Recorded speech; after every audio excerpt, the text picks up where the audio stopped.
Chess Masterclass #1. Okay, and actually I'm going to do more and more masterclasses than ever.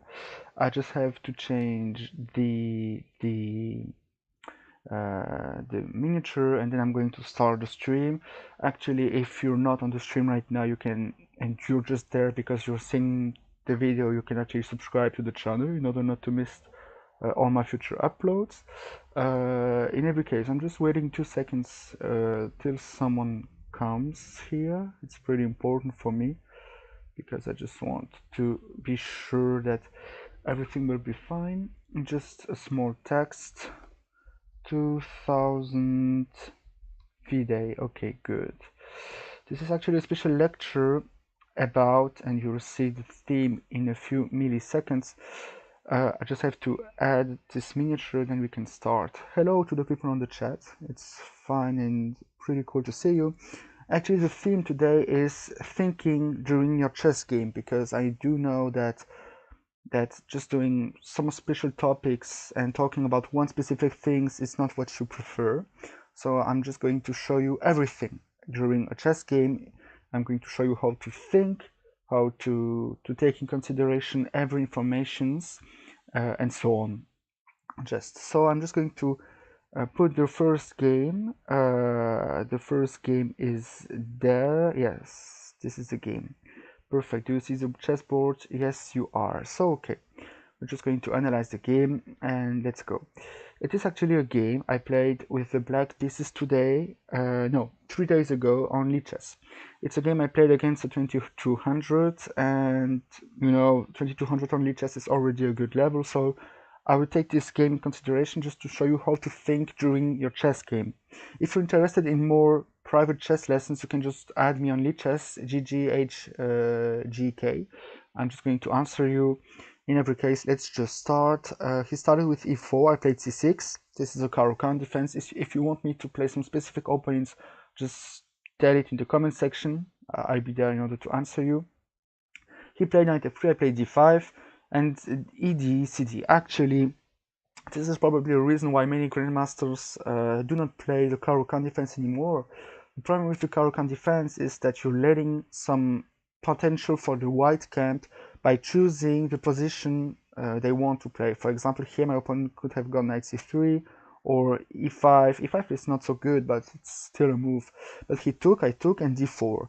So this is the kind of position where probably he's going to play c4, then knight c3, then bishop b5, and so on.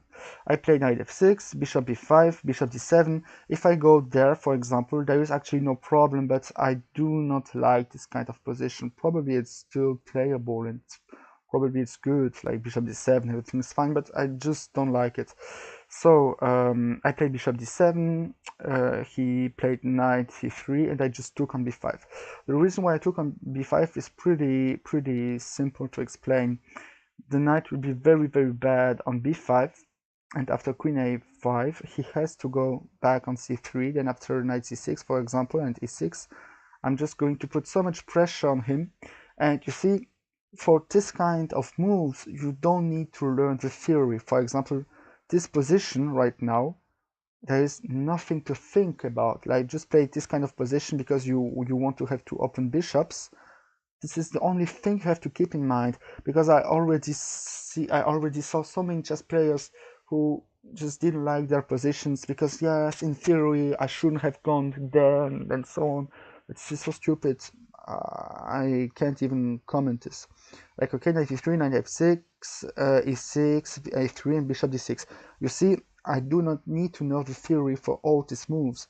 He played h3. h3 is actually already in accuracy. Like, right now I'm not threatening anything. The bishop is protected, and if after you play h3 you're just weakening all the black squares. And you see, for this kind of analysis you don't need to know the theory, so keep it in mind. You can actually write it on a small paper sheet. When you are playing chess during the opening, it's not a question of memorization and theory. It's just a question of chess culture. Do you know what do you play? This is the only question you have to keep in your head. So I played a6 in order to play queen c7 without knight d5. probably castle was better, or knight e7 in order to play knight f5 and putting pressure to this pawn and somehow starting to attack the black squares was also a possibility, but you know, it's not an issue. I played a6 with the idea of playing queen c7, bishop d2, bishop d7. You know, all the black squares are weak, so I have to use them. Rook e1, castles, and bishop g5. Right now, after white played, it's my turn to move. If you're looking at the position carefully, you can actually see that I have a lead in development. Why do I have a lead in development? Just because the queen is still on the on the 1, and the rooks aren't connected yet, and my rooks are. So it does actually mean that white lost somewhere a tempo. Actually, they lost a tempo by playing knight c3, knight b5, and knight c3. So you see, I just went back in order to play e5. Why do I want to play e5? Just because I want to open up the center. He played knight d2, so okay, I just play f6. And here I made a mistake. I actually made a misclick. I wanted to show arrows, and I played e5 and already lost the pawn. But the moves that I wanted to play was actually rook e8 in order to open up the position and then still giving the pawn, but for having much counterplay on the e5. And the engine does agree. So I'm pretty happy with that. I played e5 directly by misclicking, and we are right now in the new topic of this masterclass, how to defend and how to find counterplay. Because after knight takes, queen takes, and king h8, I'm a pawn down in an open position, and right now my opponent just won a pawn with tempo. So I have to find a way to use this queen on d5. He traded, I took with the knight, and c3. You see, my opponent still does inaccuracies, so it's actually pretty strong that you keep it in mind. Even though you're losing, your opponent can always do inaccuracies. So I played rook h8. Why? Because I have to use all my pieces, and I'm already threatening some knight g3 stuff with bishop g2. He played queen e4, which is already a mistake. Actually, bishop g3, which is an engine move, is pretty better because knight a3, queen b3, bishop d6, and I still have some issues on the light squares and black squares. So my opponent played queen e4, but after rook f8, the position is still a problem. Probably knight d3 was already good. I played this move a bit actually later, but the position is still equal. Rook e8, queen f4, and right now the best move is pretty awesome. The best move is queen b6. Why? Because I'm just putting pressure there. I'm starting to putting pressure on this pawn, so it does actually mean that if there is no knight, bishop g3 won't be possible because I would just take and it will be a pin. So it's more or less a kind of strategical move. But he played queen c2, and you see the fact that he played queen d5, queen e4, queen f4, queen c2 does actually show that he's not so concentrated as he has to. I played knight d3. Knight d3, that is pretty simple. The idea of knight d3 is just that I want to attack the rook and the pawn, and you can't actually take because I see you already saw the move bishop h2 check. I'm just winning the queen. So my opponent played rook b1, but then after bishop c5, I'm attacking the pawn, and you see, from a position where I gave a pawn by misclicking, I just started to have a pretty strong position, and you can't even defend every pawns. So he played rook f1, I played queen takes b2, queen takes, knight takes, and the reason why it does actually work is because there is no rook b1 because of rook takes knight. So my opponent has to stay careful. I just took, he went back, and I started to put my knight over there in order to attack the pawn again. Knight b3, bishop takes a3, and now you see I'm already a pawn up. I was a pawn down, now I am a pawn up. Rook b1, b5, just defending the pawn and defending the knight. That is pretty strong. I'm having more and more space than ever. I'm pretty happy. Bishop g3, a5 in order to push a4, bishop there, and a3, a2, and so on. He played bishop c7, rook a8 in order to defend the pawn and pushing the pawn. Rook e1, but then just a4. Actually, the engine is saying that after taking, I'm better because of bishop b2 winning the pawn. But you see, it's not a problem. Like, all moves are good. a4, bishop b2, and the position is still completely winning. He gave away his knight for this pawn because this pawn was very, very strong. But now we are in this kind of position where I'm just completely winning, being a piece up. So it was actually the first game of this small lecture. Did you like this first game? I'm just reading in the comment section. Yes, yes, and yes. Okay. Thank you to the people who are greeting. Thank you to the people on Discord too. If you are, it's a pretty good idea. If you're not subscribed, or if you're not subscribed to the channel, you can already subscribe. And if you're not on my Discord group, you can actually join me. It is pretty cool. Hello to the people on the chat. In every case, let's just go on with the second game. And the second game is actually a pretty interesting game. My opponent is named Siman Juntak, and this second topic of this second game is actually the topic about converting winning position. And I will just explain you how to convert every position that you are playing, just in order to convert every position you're playing.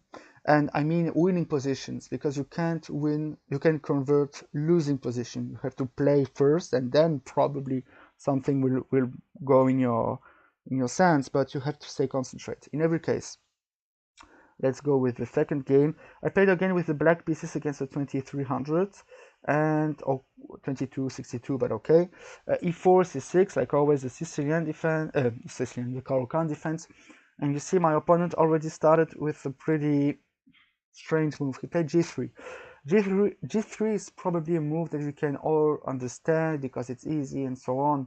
But keep in mind that after I played C6, I do have a pretty strong wall against the bishop. So actually taking first, then playing G3 was probably better. But even though there's D4, it's still not easy. But okay, we can agree he has an idea, but it's not quite a good idea. I just took. Actually, D4 was also good in order to play E5 and blocking the pawn and the bishop, but I just took with the idea that I can't be worth, because after the bishop goes on G2, bishop G4 now is senseless because you just lost a pretty important tempo. I would just play bishop D6 or bishop C5, attacking you, knight F3 and bishop there, for example. It won't be an easy game for the white camp. So okay, he plays bishop G2. I played bishop D6, knight D2, castles. In this position, we can all agree that I don't have any problems, any issues, anything. I played bishop e6. Why? Because I just have to play knight e6, knight c7, or knight d7, and then I just completed my development. It does actually mean that I will have a lead in development and actually a better position. D3, D4 was quite better because you're just putting a pawn in all these magical squares. So I don't mind D3 to be a mistake, but it's in every case an inaccuracy. I played rook e8 in order to put pressure on the knight. Bishop f4, knight a7, knight a6. The position is completely equal because there is just no problem. My opponent doesn't have so much space in the center of the board. I don't have the good bishop pair. The bishop is not strong because it's just bad bishop. H3, bishop d7, and now he took. We can actually understand why he played it, why he waited to take on d6. Actually, this pawn on h3 was actually a mistake, and the reason why he made this mistake is because he has a bad understanding of the position. The reason why he played bishop f4 is because after I take, he would just take back with the knight. And he wants me to move the queen in order to take and then winning a tempo. You see, because I played 2 times with the queen. But after knight a6, just use all your pieces, like the rooks aren't connected yet, play something like queen d2, or bishop takes d6 right now, and then knight f4, and the position is completely equal. But he wanted me to move the queen in order to trade. You see, when you're trading pieces, you're not trying to to destabilize your position, but he started to lose 2 tempo in order to make me lose 1. That is just a bad understanding of the game, not of the position, of the game.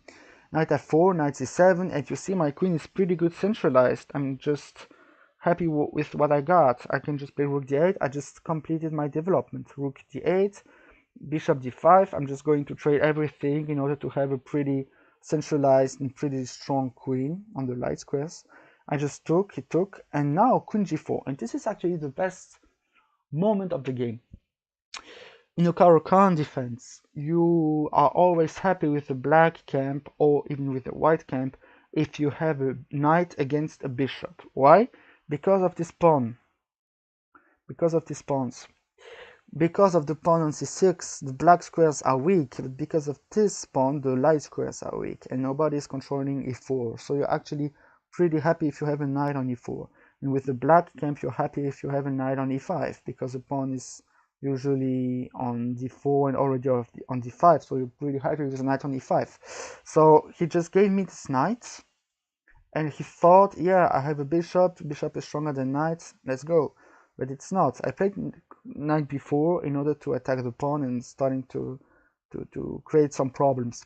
He played queen c4. Queen c4, the idea is just to protect the pawn, but okay, knight a6. My next moves are knight c7, knight e6. I'm going to centralize or to come back on c5. He played h4. You see, he lost 2 tempo. He played h3, then h4. Okay, I'm just using my knight, h5, okay, but now just h6. And why I can't play h6 right now is because even though the light squares are very weak, the pawn is pretty strong and everything is guarded. So I'm pretty happy with what I got. a4, you see, only using pawns. It's not a bad move, but why aren't you using all your pieces? I do not just understood in this position that my opponent will have some issues by playing on the e file because I have a knight that controls the 8, I have a queen that is pretty good centralized, so I played rook e5. The idea of rook e5 is just that I'm attacking the pawn, I'm threatening to play rook e8, and if he's doing the move of the game, I will just play rook e8 and I will just control the whole position. And it is pretty important to understand that after the move that he played, he's just losing. He played a5. You see, I didn't need to think even a second for all these moves. Rook b1, queen b5, just trading the queens. And here it is actually pretty important and interesting because right now we are in the converting part because I am a pawn up, but I have to stay pretty concentrated. If I take the pawn on a5, I'm just getting mated. This is important to keep in mind. And if I'm playing something like this, for example, he's just completely winning because of all the pawns that are just destroying me, and I can actually resign. So I have to find and to play the only move, that is queen takes c4, pawn takes c4, and rook c8 in order to defend. And here my idea was pretty simple. After a6, the move of the game, I just take with the knight, and after he takes there, I just have rook c7. And right now, I'm just having a completely winning position, even though I'm not a pawn up. Can someone explain me why I'm not losing, even though I'm not a pawn up? The reason why I'm not losing is because, and the reason why I'm actually winning is, he does have 2 pawns there. Yes, I agree. But the problem is that he has a light square bishop and I do have a knight, and the knight is playing on the black squares and on the light squares. That's the reason why this bishop won't attack this knight ever, and why these pawns will never go on c7 ever. So actually these 2 pawns are useless because they are blocked by the knight. And this a pawn is not blocked at all. So I just started to use my king because we are in the end game, so I use the king.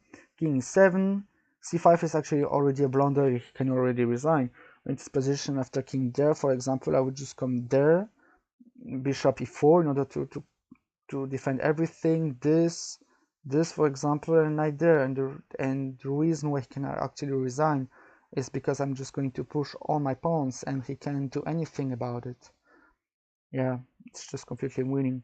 So he played c5, I just took the pawn, then I just centralized my king, because centralizing the king is the most important thing during the endgame. And you see, I don't need to lose time. Here, for example, I made a small mistake, but for me it wasn't a mistake. I was like, yeah, after you go there, I can just take the pawn. This, I'm going, for example, there. And after you take there, for example, I can take, because after king there or king f2, I'm just blocked. So I have to go there, and the position is completely equal. But in every case, my opponent didn't go there, so he went on g4. So I just played g5 and defended the pawn. f4, I just took the pawn, and right now the position is completely winning. And again, he can just eat my a pawn, but this is actually no sense, just because the c7 pawn, just because of the c2 pawn that can't move. Hello, Rakesh Khan, I hope you're going well. So you see, even though there's this pawn and this pretty strong, I don't even need to take this pawn, because this pawn is in every case already eaten by the knight. So okay, we just played a couple more moves. I just pushed the pawn, and the pawns had to stay the same color as the bishop in order not to be blocked. b5, c6, and so on. And here the position is completely winning. I just create myself one more square. I want to play knight d4 in order to put the bishop back, and then playing f3 and g2. But he made a last mistake, king b5 and knight d4 check, fork, and he resigned. Yes, it was pretty easy, pretty awesome. It's actually pretty interesting to see that even though chess is easy to play, chess is not easy to understand. And the fact that my opponent just made so many psychological blunders is actually showing me that chess is very, very simple actually. If you're calculating the whole time, it's not going to be easy. But if you're just resetting your mindset in order to have a chess master mindset, is going to be very, very easy. You see, the reason why I started to play better chess is just because I understood that I have lost so many energies during all my chess games for calculating moves that wouldn't even occur on the chessboard. So yes, it is important to calculate, but it's not everything. You have to play moves with your hand that you are already feeling, because intuition is pretty strong, and if you don't have any intuitions, you're not going to be good at chess at all, even though you're calculating everything. So now the last game that I want to show you is actually a game I played today against an international master. This international master is named Norm Weinstein. I played this game today. It was actually the first game of the day. And the reason why I want to show you the game is because there are many psychological issues that I have to show you. My opponent, I will show you his Fide. Do you see the Fide? No, you don't. I just have to show you this. Norm Weinstein Fide, exactly. I want to show you this because it's pretty important. Do you see it? Yes, do you see it? Okay, this guy is pretty strong, top 1000 in the world, 2450 Fide, international master since 1975. It does actually mean that my opponent is pretty old. Yes, 1960, yeah, he's 72 years old. Okay, it's pretty cool. But okay, in every case, I played a game it is actually a pretty interesting game. So okay, let's just start with analyzing the game. I play the move knight f3. Like always, I don't play e4 or d4. He played knight f6, okay, g3, g6, b3. The idea of b3 is that after bishop g7, I will just play bishop b2 in order to control this bishop. And every time you will move the knight, I will just trade the bishops. Castles, bishop g2, b6 in order to control my bishop. Castles, because it doesn't give anything, like just d5 and everything is fine. So castles, bishop b7, d4, c5, and c4. The idea of c4 is that I just want to play d5 and close this bishop, and then e4, probably knight e3, and so on. My opponent took, So okay, just took back with the knight. Actually, taking with the queen is fine, and after knight e6, I'm just playing queen f4, this, and the position is completely fine. For example, this is not a problem because I'm just trading everything, I'm just winning completely.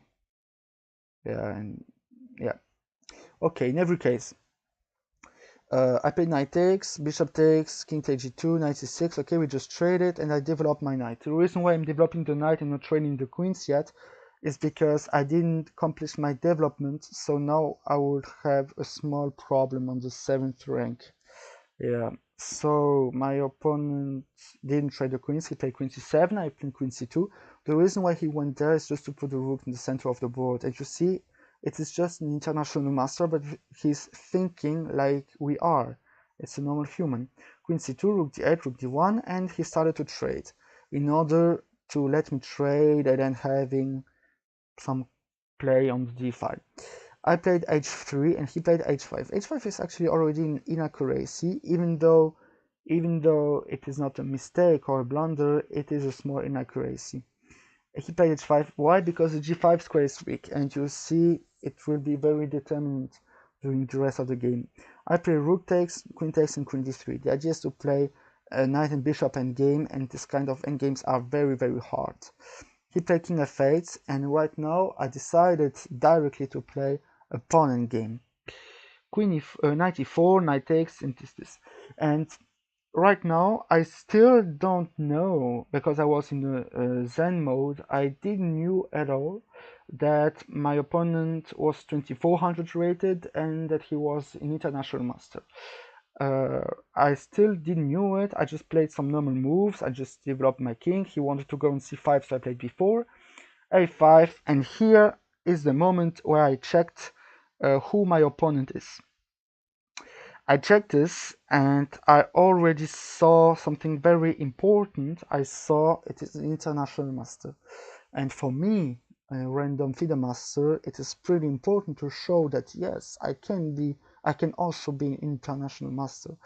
So right now I already saw a winning move, which I actually didn't play.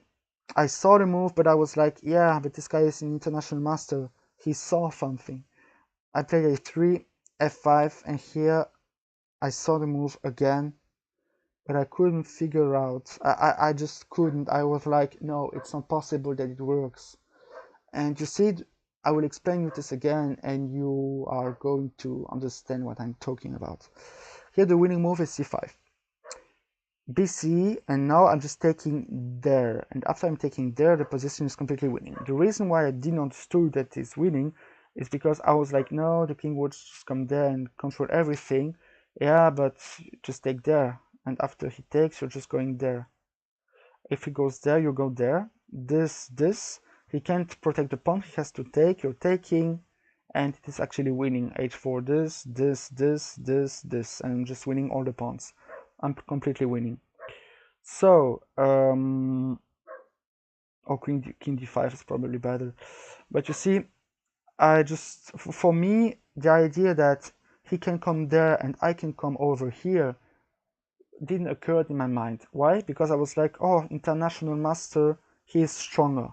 And you see, actually, the last time I made this mistake was when I was 1300 Fide. You know, it was like 2 years ago. And the fact that I restarted to make this mistake is actually a huge problem. So actually I didn't play the move c5. I started to trade everything, and we did draw the game. Here I offered a draw, and he accepted. Yeah. So it is the way it is. I just drew against an international master.